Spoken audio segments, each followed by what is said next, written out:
चंद्रशेखरपुर थाना पुलिस अभियोगकारी गौरीकिशोर त्रिपाठी अभियोग भित्तिरे मामला रुजु कर तदंत करने अभियुक्त को गिरफ्त कर कोर्ट चालाण कर।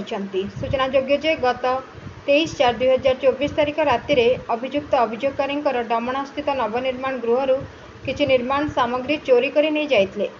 एने अभियोगकारी चंद्रशेखरपुर थाना रे अभियोग करबा परे पुलिस तदंत कर विशेष सूत्रु खबर पाई अभियुक्त को गिरफ्त कर थाना को आनिथिले।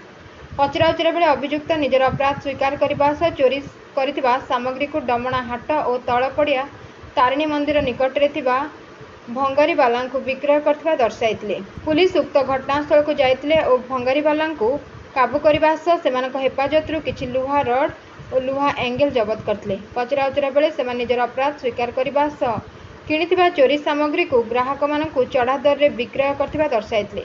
वर्तमान ए मामलार अधिक तदंत चालू रही। Bureau report 51 news agency.